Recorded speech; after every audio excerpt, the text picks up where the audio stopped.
Good afternoon, everyone. So we just concluded the inaugural meeting of the new U.S.-Japan Economic Consultative Committee, otherwise known as the EPCC, or EPIC. Secretary Raimondo and I were very glad to welcome our colleagues here to Washington today. Foreign Minister Hayashi and I saw each other just a few weeks ago in Bali for the G20, and then in Tokyo, where I had the opportunity to convey the profound sympathy and sorrow of the American people to the people of Japan after the assassination of Prime Minister Abe. As you may know, the EPCC was a product of President Biden and Prime Minister Kishida's meeting in January, their first major talk after the Prime Minister took office last fall.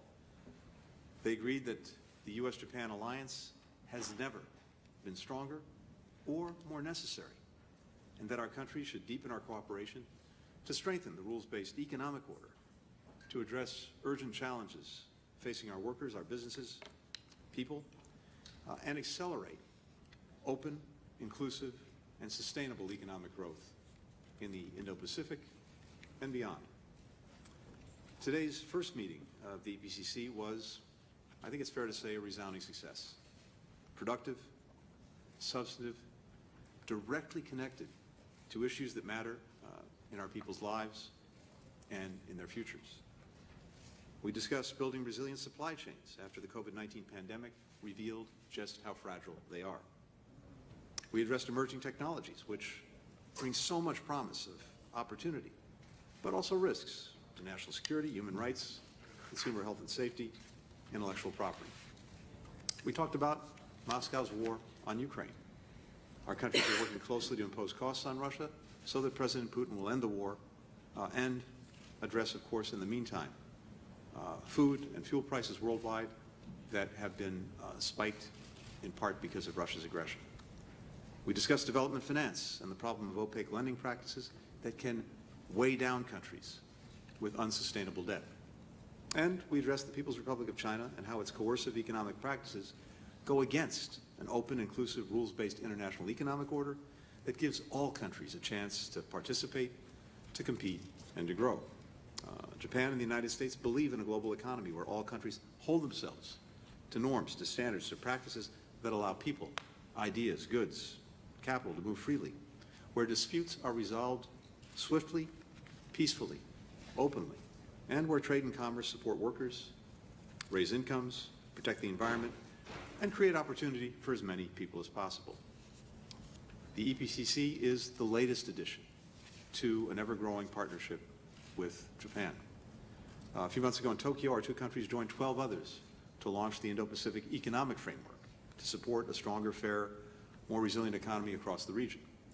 Our countries work together through the Quad with India and Australia on issues from global health to the climate crisis to infrastructure.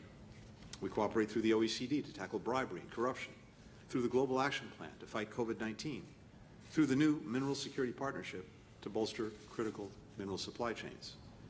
And beyond all of these different initiatives and fora, the bilateral relationship between Japan and the United States encompasses just about every issue we face, from protecting our national security to defending human rights to advancing our vision for a free and open Indo-Pacific region.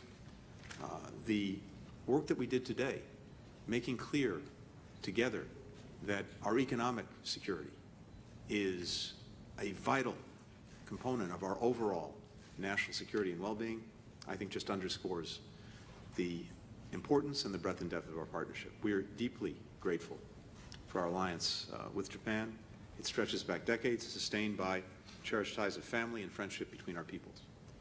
The work we did here today reflects the strength of that partnership, but also, importantly, carries it forward. On a separate note, earlier today, I spoke with Russian Foreign Minister Lavrov. We had a frank and direct conversation. I pressed the Kremlin to accept the substantial proposal that we put forth on the release of Paul Whelan and Brittany Griner. I also emphasized that the world expects Russia to fulfill its commitments under the deal it reached with Ukraine, Turkey, and the United Nations on grain shipments from Ukraine. Ambassador Brink, our ambassador to Ukraine, was in Odessa this morning. She confirmed the ships are loaded and ready to go, it is important and vital that Russia make good on the commitments it's made to the world. As I made clear, we're looking to see that move forward as soon as possible. I also made clear to Foreign Minister Lavrov that in light of recent statements coming from the Kremlin about their plans to proceed with the further annexation of Ukrainian territory, indeed, the Foreign Minister's own words about replacing a democratically elected Ukrainian government as well as being part of their ongoing plans, those plans would never be accepted. The world will not recognize annexations. We will impose additional significant costs on Russia if it moves forward with its plans. We'll also continue to stand with Ukraine, support its ability to defend itself, impose costs on Russia until it ends its aggression. We continue to coordinate closely with allies and partners, including very closely with Japan, to support Ukraine and to hold Moscow to account. And as always, we're prepared to work with Ukraine and others to support any meaningful diplomatic efforts to end the war, to end the aggression. So, with that, let me just thank my colleagues so much for an incredibly productive meeting and for designing together the way ahead and to make sure that the EPCC really is an epic achievement between our countries. Thank you.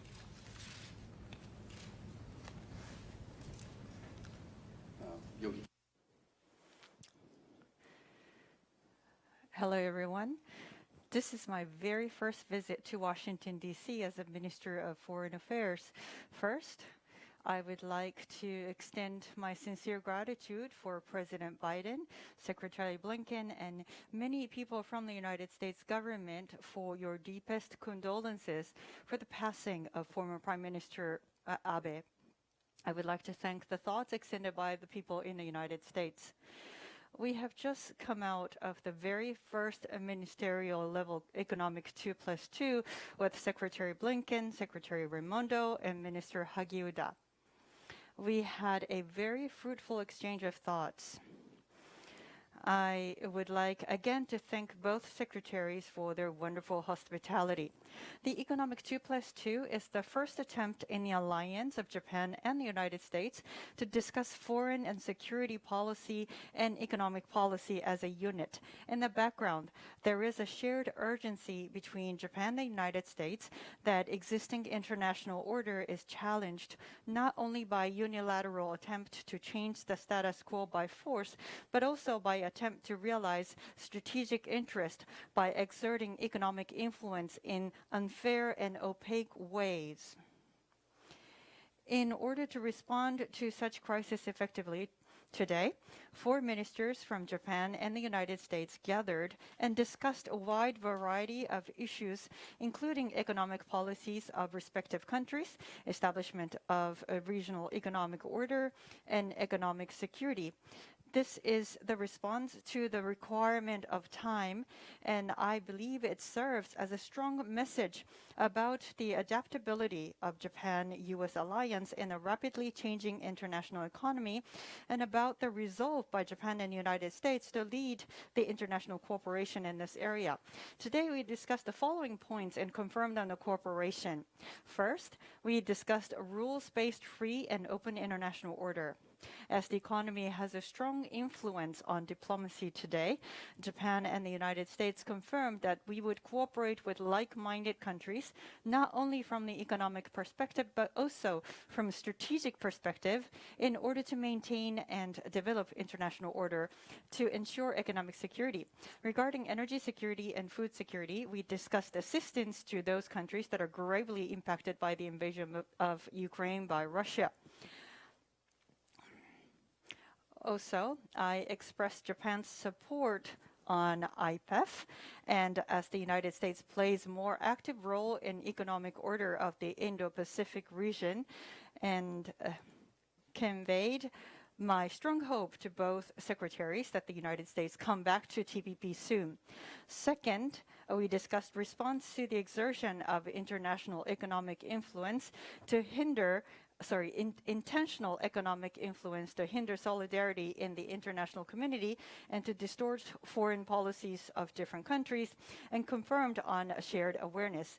Economic coercion issue was also taken up by G7 Elmo Summit, and I hope to deepen the discussion towards the G7 Hiroshima Summit.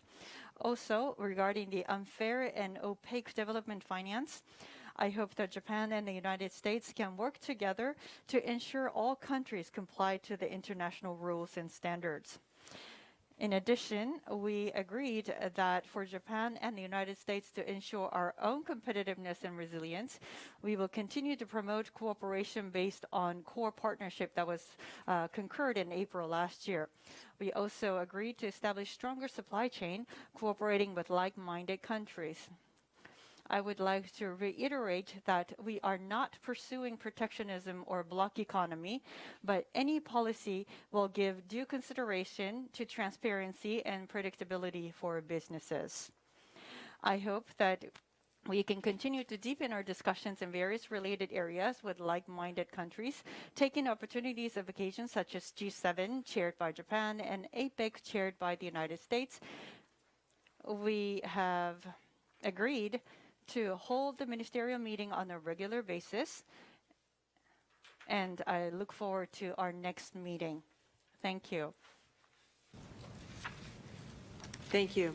Thank you. Good afternoon. And thank you to Secretary Blinken for hosting us, bringing us together. And thank you to Ministers Hagiyuda and Hayashi for joining us and for being present here in the United States for this very important meeting. I also would like to join with Tony in expressing my condolences to our colleagues and to the people of Japan for the tragic loss of Prime Minister Abe. So I share the assessment with Secretary Blinken that today's meeting was a resounding success. We had candid, productive, open, substantive discussion, and I'm very proud of the joint progress on promoting economic growth, addressing threats to the global order, and enhancing security and resilience. The close ties between the United States and Japan support good jobs in both of our countries and contribute to our mutual prosperity and security. Our alliance is an increasingly important force for peace and prosperity, not only in the Indo-Pacific region, but in fact, throughout the world. I also want to acknowledge how deeply grateful I am that Congress yesterday finally approved funding for the CHIPS Act. As we discussed today, semiconductors are the linchpin of our economic and national security, and we had an excellent discussion today around how Japan and the United States could collaborate, especially with respect to advanced semiconductors. The $52 billion investment in the CHIPS Act in domestic semiconductor production will enable us to create hundreds of thousands of jobs in the United States, rebuild American manufacturing, and strengthen our supply chain for decades to come. Just as important, this funding will strengthen our partnerships with allies like Japan. It will enhance our joint work on supply chains, promote the competitiveness of both of our nations, and, importantly, make us less dependent on our adversaries for such a critical piece of technology. It will build on, just as importantly, the funding will strengthen our partnerships and will build on the meeting that Minister Hagiyuda and I had in May, where we expressed shared intent for cooperation on semiconductor supply chains. I look forward to the day, not too far from now, where here in America we have American-made chips supplying Japanese auto plants here in the United States. Together, our two nations are leading the way in investing in our futures. So again, I just want to thank Minister Hagiyuda and Minister Hayashi for joining us. Thank you for your efforts to forge new and stronger bonds between our nations, our communities, and our people.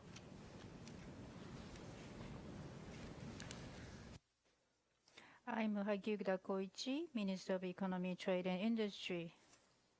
First, I express also my gratitude to American people for sending heartfelt condolences to former Prime Minister Abe. Japan-U.S. alliance is a cornerstone of Japan's diplomacy. Former Prime Minister Abe has always said so. On his historic visit to Hiroshima and Pearl Harbor with President Obama, I also accompanied them as then Deputy Chief Cabinet Secretary. Former Prime Minister Abe has staked his political life throughout on making Japan-U.S. people's ties stronger. President Biden came to Japanese embassy to express condolences. Secretary Blinken came to Japan. And Secretary Raimondo gave us a heartfelt message. I understand within the United States, flag was hoisted half-mast at many places, not only government buildings.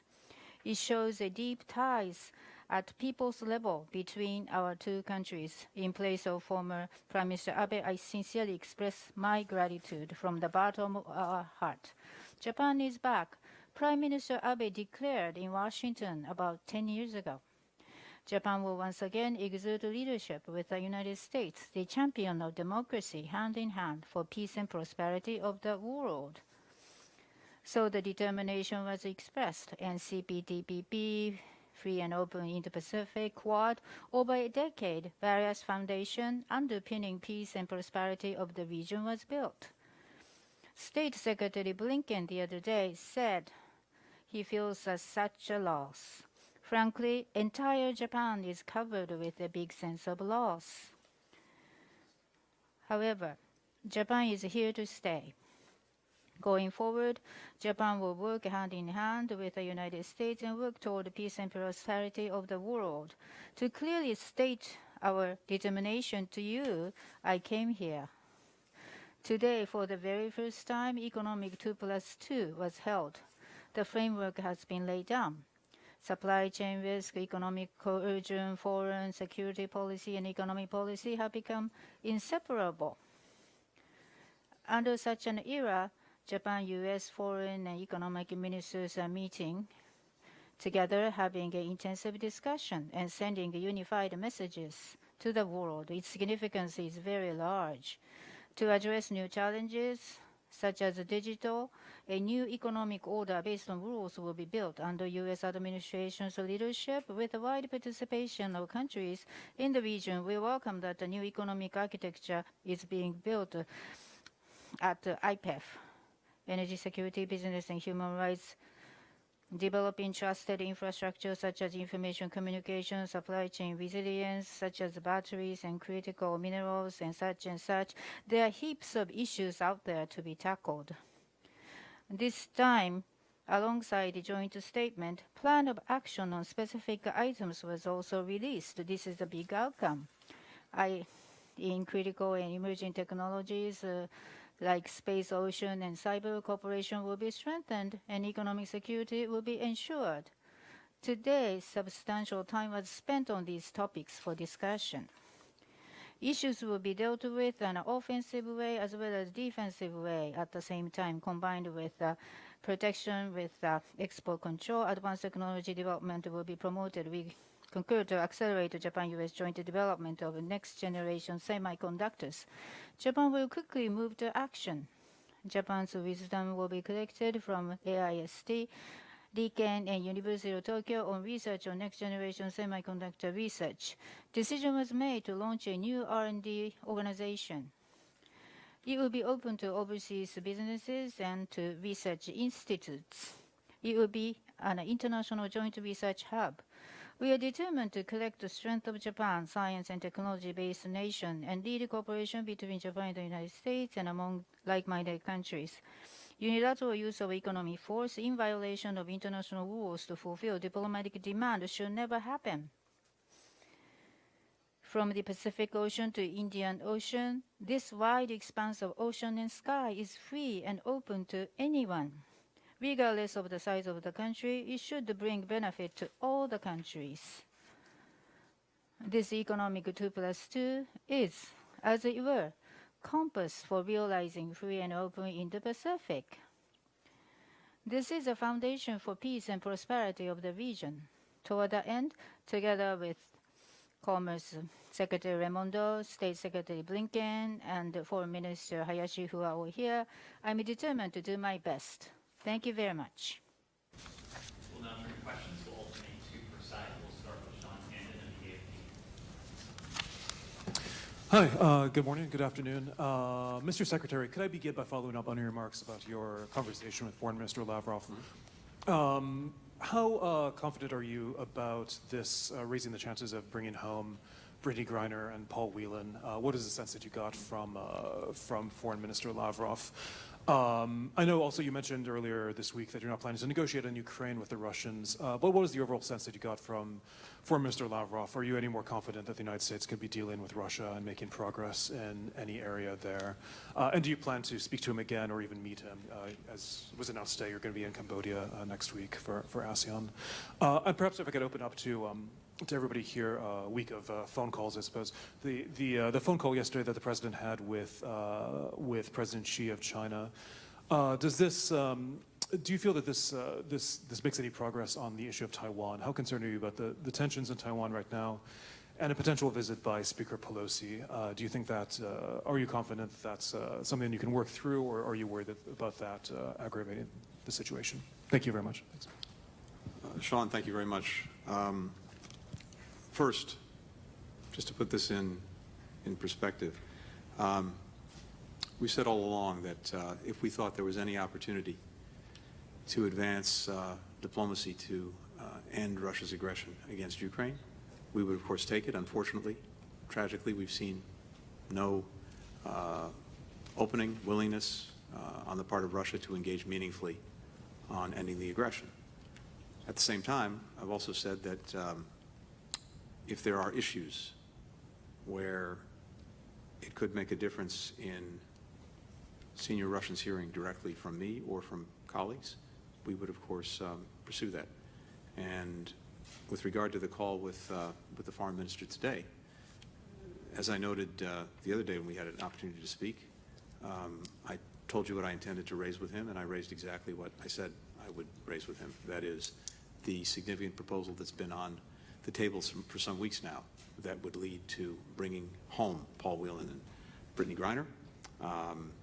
I urged Foreign Minister Lavrov to move forward with that proposal. I'm not going to characterize his response, and I can't give you an assessment of whether I think things are any more or less likely, but it was important that he heard directly from me on that. Second, as I said the other day, on behalf of many, many countries around the world, getting Russia to move on the commitments it's made, not just to the United Nations, Turkey and Ukraine in the context of the deal that was agreed, but to the entire world that is looking for an end to the blockade of the Odessa port by Russia that has denied so many people the food that they need and depend on, and has also resulted in a significant increase in food prices over many months. Important that he hear directly from me on behalf of many other countries the expectation that Russia would move forward with its commitments and would end the blockade and allow the ships to sail. And finally, you heard me say the other day the deep concern that many countries around the world have in hearing in recent days about Russia's expanded war aims in Ukraine, particularly their plans to proceed with the annexation of additional Ukrainian territory. And I laid out exactly what we anticipate they will do in the weeks and months ahead, including having sham referendums in these parts of Ukraine, trying to falsely demonstrate that the people in these parts of Ukraine somehow seek to become part of Russia, all to advance President Putin's objectives in gobbling up as much Ukrainian territory as he can, and from his perspective, trying to erase Ukraine as an independent sovereign country. That, of course, is not going to happen. The Ukrainian people have made clear that that's not going to happen, and the world has made clear they're not going to let that happen. But short of that, President Putin is trying to grab as much Ukrainian territory as he can. And it was very important that the Russians hear directly from us that that will not be accepted. And not only will it not be accepted, it will result in additional significant costs being imposed upon Russia if it follows through on those plans. So I don't want to characterize any of Foreign Minister Lavrov's responses. If you have an opportunity to ask him, please proceed. With regard to the call between President Biden and President Xi,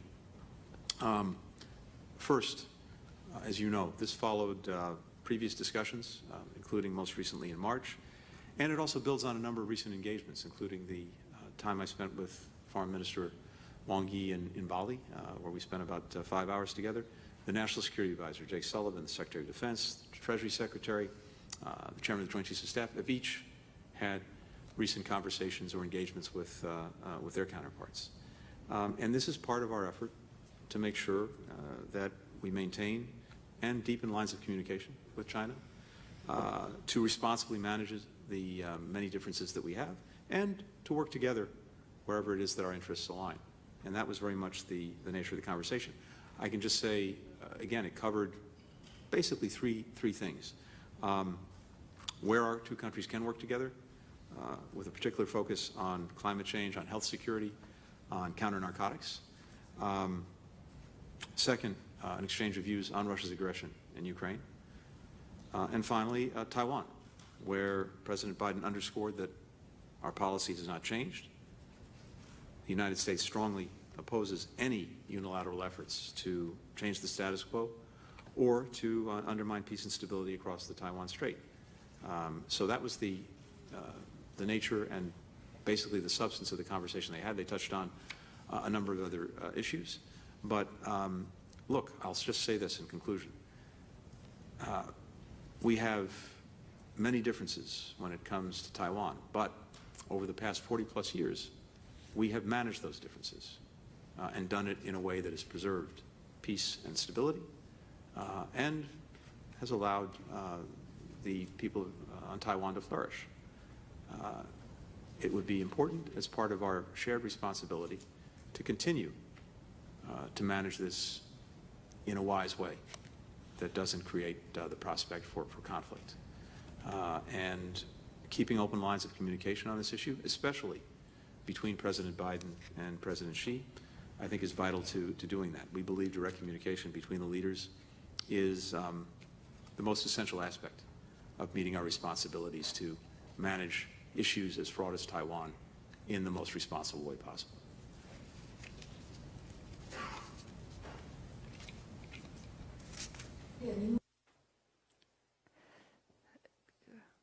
Mr. Matsuda from Kyoto. Thank you very much for the opportunity. This is Matsuda. This is a question to Minister Hayashi and Secretary Blinken. Looking back at the history of Japan-U.S. relations, it was in 1990 that Security 2+2 was upgraded to the ministerial level. Today, 2+2 has been expanded to economic area, and the Japan-U.S. alliance has come to the new stage. On the other hand, in the international community, China is attempting to widely broaden its influence, leveraging its economic power. So what is the significance of Japan and the United States coming together to try and maintain and strengthen the economic order? Also, how do you plan to build on today's discussion in G7 and with ASEAN as they have strong economic tie with China? First of all, Japan and the U.S. have been working together in solidarity to make sure that unilateral attempt to change status quo would not be allowed in the international community. On the other hand, as I said at the outset, for Japan and U.S. to effectively respond to the unfair and opaque use of economic influence, it is necessary to think about diplomacy, security, and economy as a unit. In particular, since the United States and Japan are number 1 and 2 democratic economies in the world, it would be beneficial for us to discuss strategically about the policies to be implemented in such situation. Economic 2+2 is here to respond to this kind of requirement of this era, and to demonstrate that the alliance can adapt to the changes in the international environment. Based on today's economic 2+2 discussion, the governments of Japan and the United States will promote cooperation in various areas and work to maintain and develop orders in the international community, including in the Pacific region. Also, for forming international economic order, not only cooperation between Japan and the United States, but also cooperation with like-minded countries is essential. We hope to share strategic cooperation and issues that we discussed today at Economic 2+2 with the G7 countries in a summit chaired by Japan next year, so that we can further expand the cooperation. Also, regarding the relationship with ASEAN. Japan and the United States have always respected the unity and centrality of ASEAN while promoting concrete cooperation towards achievement of free and open Indo-Pacific and ASEAN outlook on Indo-Pacific. We will continue to closely cooperate with regional partners, aiming to achieve sustainable and inclusive economic growth in Indo-Pacific region and economic security that we discussed today during the Economic 2+2, and also by utilizing framework such as IPEF by the United States.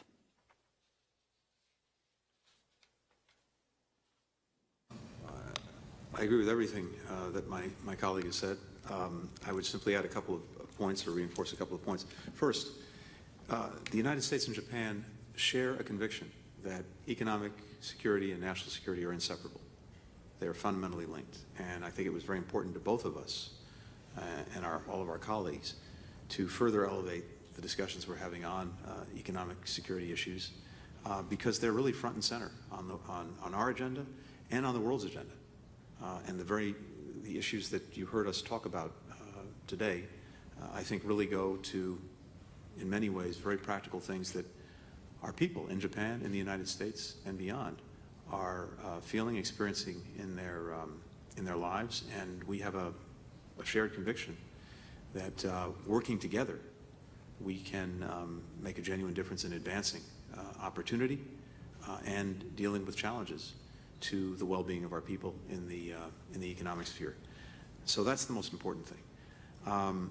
Second, I would simply say that many of the initiatives that we're engaged in together, whether it's between the United States and Japan, whether it's in the context of ASEAN, IPEF, the Quad, these are mutually reinforcing.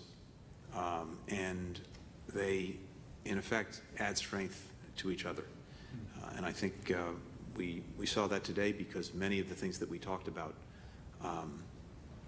overlap with issues that are on the agenda of IPEF, the Quad, et cetera. When the United States and Japan can work together to help drive some of these issues, and next year, as you know, Japan will be in the lead of the G7. We will be in the lead of APEC. We can make a big difference in actually moving forward. Last thing is this.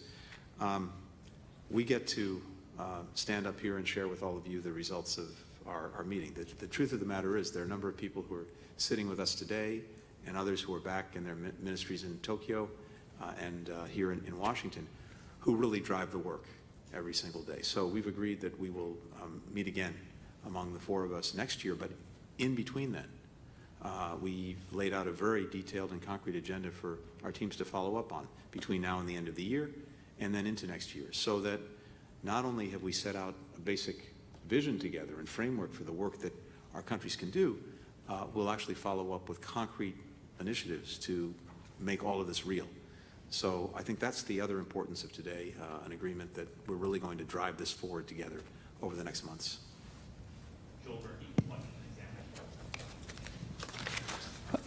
Hi, thank you for doing this. Mr. Foreign Minister, I wonder, starting on Taiwan, is the Japanese government making any contingency planning from a security perspective for a potential crisis in the near term, whether that would be prompted by a visit from Speaker Pelosi or some other visit? And does the Japanese government envision a role for the G7 to intervene with any economic leverage to deter or mitigate the risk of escalation in such a crisis? Secretary Raimondo, you've spoken before about the Russian military being forced to strip semiconductors from kitchen appliances in Ukraine. Do you have any sense of whether those supply constraints that they have are imposing a time limit on their military operations there? And more generally, do you see that being applicable with respect to China in a crisis, or even on the other foot, does the U.S. have sufficient semiconductor supplies to see through a Taiwan crisis in the near term? And then Secretary Blinken, the USS Ronald Reagan Carrier Strike Group is in the South China Sea. but there's been a lot of ink spilt on the vulnerability of the surface fleet if there were a crisis with China. Are you having any conversations about near-term pre-positioning of defense assets and, with Japan or other allies in the region next week? Thank you.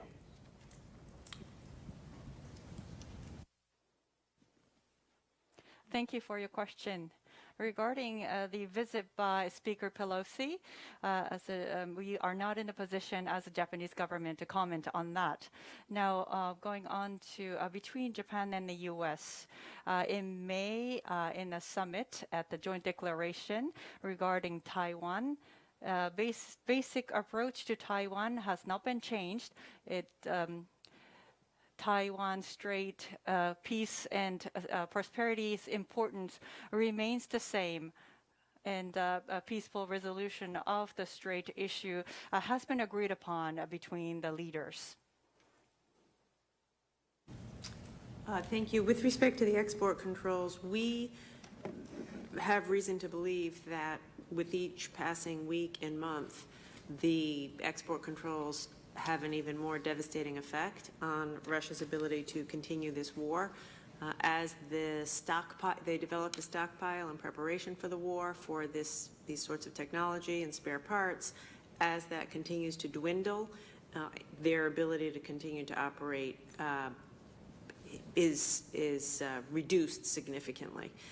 I will say the reason that these export controls are having such an effect is because we're doing them in coordination with our allies, first among them the Japanese. I mean, this isn't the United States acting alone. We have a coalition of 36 countries. Japan stepped up immediately, and together we are denying Russia parts, including semiconductors, and importantly, as we discussed today, collaborating on enforcement.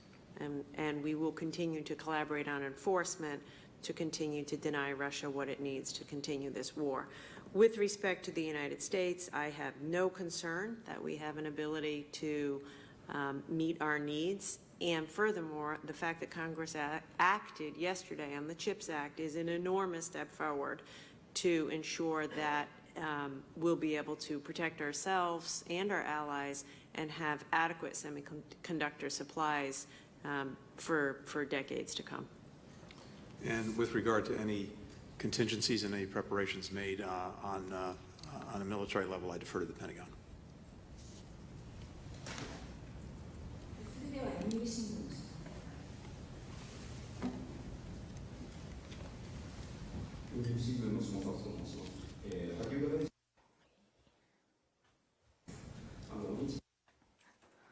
Well, I have a question to both Minister Hagiuda and the Secretary Raimondo. Well, economically, competition can take place and it might develop into a trade friction. It had happened in the past. But what do you think about the alliance relationship covering the economic area? And what are you thinking about further strengthening the semiconductor supply chain? What will be the future state of cooperation between Japan and U.S., particularly in the semiconductor? And also, do you have a plan to widen the framework between the Japan and the United States? Thank you for your question. Well, when you talk about the competition, it should be based on the free and fair rules. Then it can drive economic growth and can be a source of vitality.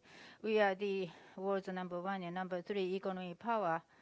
Japan and U.S. will work closely, encouraging each other and enhance competitiveness and grow together. On the other hand, problems have come about that there are conduct which might threaten economic order or free and fair rules. Sometimes one country may use force of superiority of a supply chain to their advantage.